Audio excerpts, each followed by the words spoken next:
9 FM Radio Bacaan Bahasa Trenggalek, siaran dari PAI Penyuluh Agama Islam Kecamatan Campak, masih hadir di studio Radio Bacaan Bahasa Trenggalek membawa tema pernikahan anak dan permasalahannya. Ini Mas Romi SPD, monggo silakan dilanjut temanya kali ini yang berkaitan dengan pernikahan anak dan masalahnya. Ya, tadi kita membahas faktor-faktornya ya. Penyebab dari terjadinya pernikahan anak tersebut. Memang banyak sekali faktor penyebabnya, dan tadi di awal sudah saya sampaikan bahwa nomor satu adalah yaitu faktor sosial yang menyebabkan terjadinya pernikahan, seperti pengaruh lingkungan, pacaran yang berisiko, dan tekanan orang tua yang mungkin sudah pengen punya cucu atau pengen menantu, itu juga pengaruh ya. Iya, karena lingkungannya banyak yang mungkin anak-anaknya sudah nikah terus punya cucu, akhirnya orang tuanya pingin, akhirnya anaknya belum usia nikah, dipaksa untuk menikah. Jadi nomor 2, orang tua juga ya. Iya, orang tua juga berpengaruh pada ya, pernikahan anak ini. Yang kedua itu kesehatan, tadi sudah saya sampaikan bahwasanya pengetahuan yang kurang tentang reproduksi, kesehatan reproduksi bagi anak-anak muda-mudi itu memang sangat berpengaruh untuk membentuk pola pikir mereka. Bagaimana ketika menikah nanti usia saya belum matang, sudah siap apa belum untuk menikah. Nah, ini kurangnya pengetahuan tersebut akan menyebabkan mereka mudah untuk menikah di usia yang belum seharusnya menikah. Padahal kalau mereka tahu itu mungkin akan berpikir beberapa kali menimbang ya. Seperti ketika memang organ reproduksi khususnya bagi perempuan yang paling berisiko. Jadi mungkin organ reproduksi belum siap untuk menjadi seorang ibu, mengandung dan melahirkan, maka dengan keterpaksaan mereka menikah. Jadi resikonya terlalu tinggi. Jadi seperti rahim seorang wanita itu kalau memang belum siap untuk dibuai atau mengandung, dibuai janin itu sangat berisiko.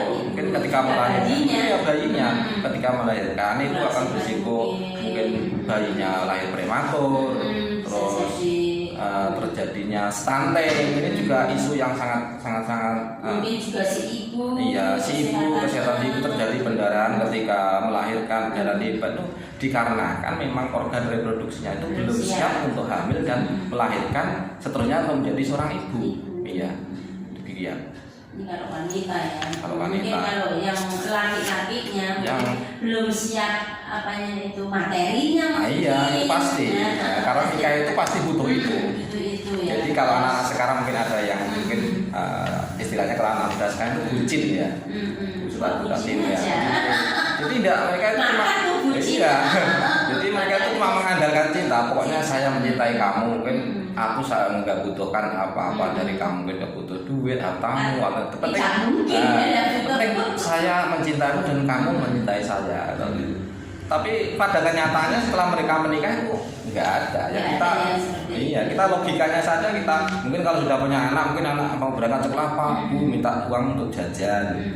Kan nggak mungkin orang tua ya udah nak saya mencintai ayahmu, kan nggak mungkin, kan harus beri uang. Jadi tidak cukup saya mencintai atau saling mencintai dari orang tua. Jadi orang tua juga membutuhkan materi finansial untuk pendidikan si anak, mungkin memberi nafkah keluarganya, dan itu yang kewajiban memang dari suami.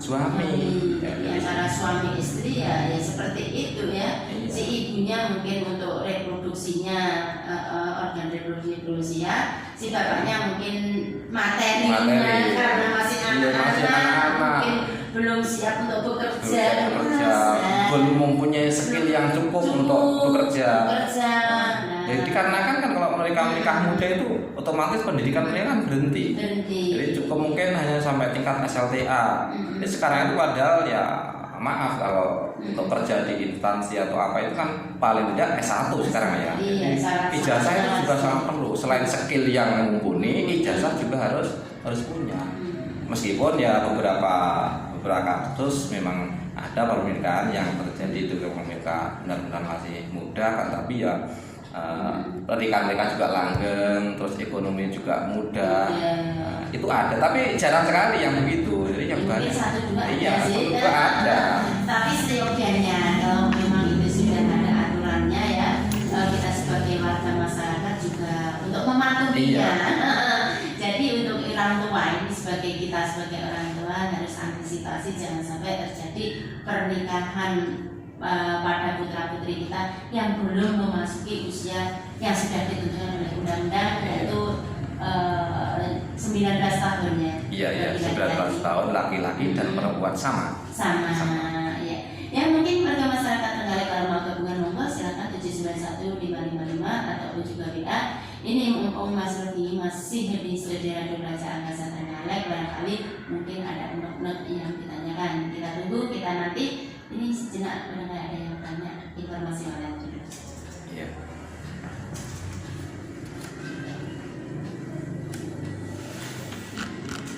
Cuma begini, kalau memang sudah nggak bisa ditunda lagi karena memang sudah menentukan hari H pernikahan, sudah booking macam-macam mulai dekorasi, terong dan lain-lain sudah tidak bisa dibatalkan. Akhirnya langkahnya adalah cantik ini calon pengantin ini pertama dibimbing atau dikonseling oleh penyuluh agama yang bidang keluarga sakinah. Kebetulan untuk kecamatan Kampak ini saya sendiri yang konseling dan memberikan bimbingan. Kemudian setelah mendapatkan hasil konseling itu kita beri rujukan untuk konseling lagi di tingkat kabupaten atau di dinas sosial. Jadi nggak cukup di kecamatan ya, ini harus ke kabupaten. Ya salah satu itu kan mungkin cara pemerintah untuk bisa menekan angka pernikahan jadi lika-likunya itu dibuat sedemikian rupa agar mereka itu pikir-pikir kalau mau nikah muda. Nanti kalau nikah muda kita ribet iya sama kabupaten. Jadi setelah kecamatan itu konseling lagi di tingkat kabupaten bertempat di dinas sosial atau di rumah perempuan bagian Puspaga atau pusat pembelajaran keluarga yang berada di kompleks pendopo Kabupaten Trenggalek. Nah setelah dari dinas sosial dari rumah perempuan itu dapat rujukan rekomendasi untuk sidang di pengadilan agama. Nah nanti yang keputusan akhir ya di pengadilan agama itu yang menentukan iya dan tidak. Jadi kalau memang benar siap untuk menikah, maka pengadilan agama memberikan surat dispensasi nikah. Nah akhirnya kalau sudah dapat dispensasi nikah, maka otomatis KUA berani untuk mencatat dan menikahkan calon pengantin tersebut. KUA seperti itu. Seperti itu, langkahnya seperti itu. Kalau belum dapat dispensasi dari pengadilan agama, nggak bisa. Belum bisa. Karena jelas melanggar undang-undang dan sanksinya itu berat. Ya. Jadi tidak. Berarti ini sedini mungkin ya untuk kita mensosialisasikan pada keluarga-keluarga. Iya. Tentunya orang tua jangan ada sampai anak-anak kita, putra putri kita terjadi pernikahan anak ya, yang semestinya ini anak usia sekolah kan tapi dia terpaksa menikah. Iya. Jadi di samping peran keluarga itu sangat-sangat besar, juga dari berbagai pihak yang punya wewenang atau terkait dengan permasalahan ini, mungkin dari dinas sosial atau dinas-dinas instansi yang lain itu menyuarakan dan mensosialisasikan tentang pernikahan anak ini. Jadi seputar faktor penyebabnya, terus yang tak kalah penting adalah kita harus sampaikan dampaknya. Ya, dampaknya yang begitu besar dan memprihatinkan yang menjadi permasalahan sosial di masyarakat itu. Kalau saya mau begini, kalau terjadi perceraian otomatis yang menjadi korban yang pertama adalah anak. Ya, pertama adalah anak.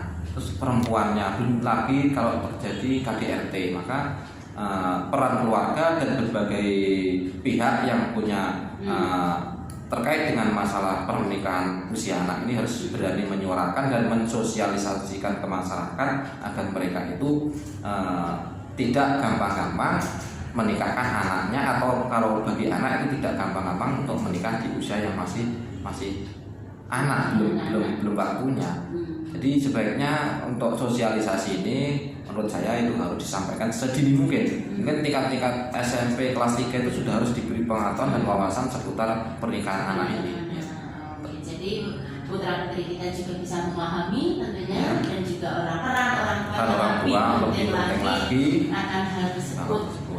Jadi antisipasinya itu yang lebih baik itu yang ketika masih anak itu masih di sekolah, mungkin usia-usia ketika usia SMP kelas 3 itu tepatnya di situ. Karena kalau sudah terjadi mereka saling suka, akhirnya orang tua tidak mau ambil risiko, akhirnya dicarikan hari H, itu sudah tidak bisa dicegah lagi.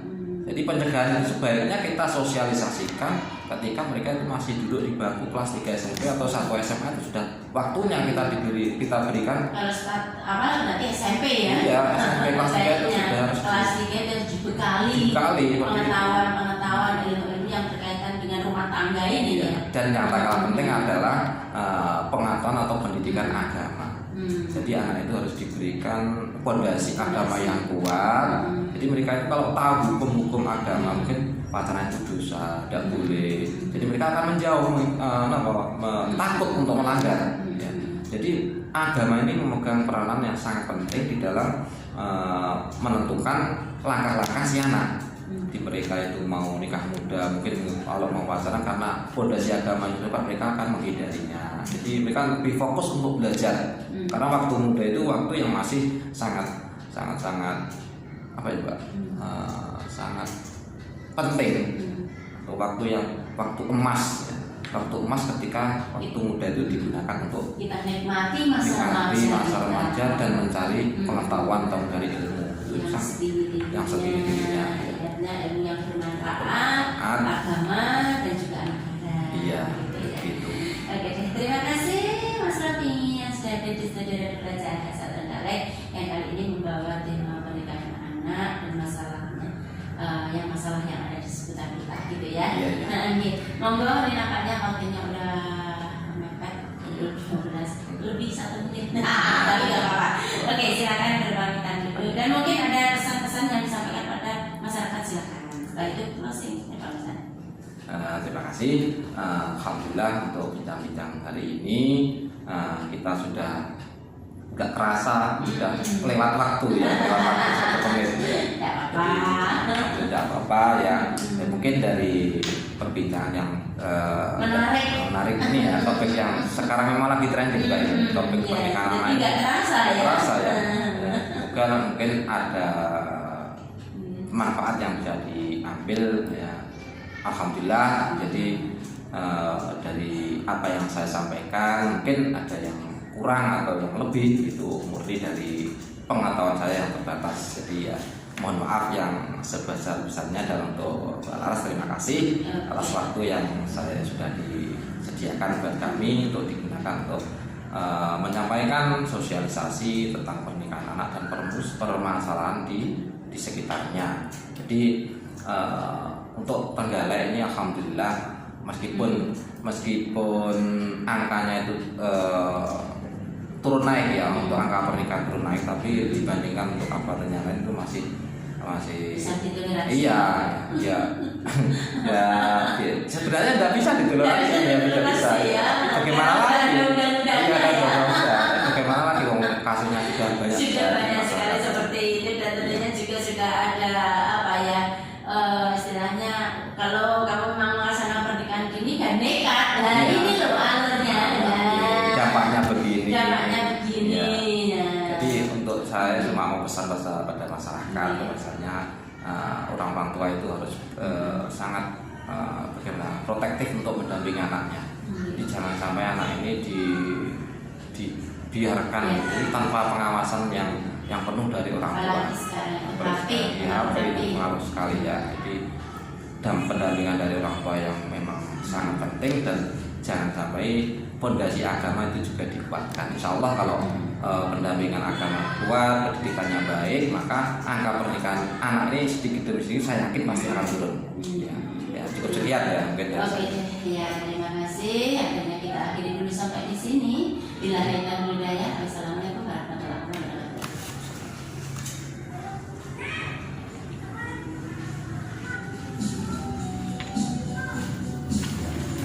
Kembali lagi ke Pak Uta. Fase